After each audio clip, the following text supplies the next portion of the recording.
Welcome to Tenor Tech, where I solve the problems you didn't even know you had.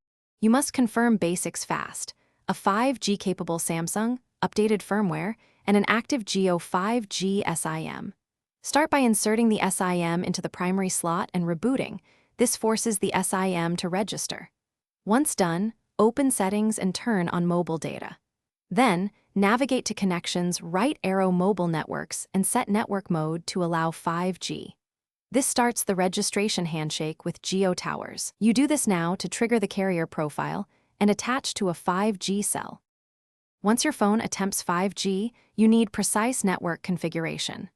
Go to Mobile Networks, right arrow access point names, and pick or create the Geo APN, GeoNet, or Geo 4G with default values.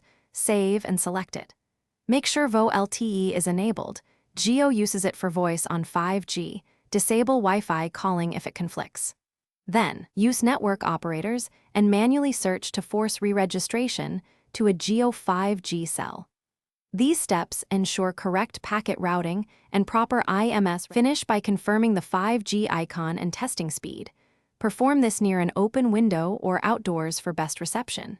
If you still lack 5G, toggle airplane mode for 10 seconds, then turn it off to force a fresh attach.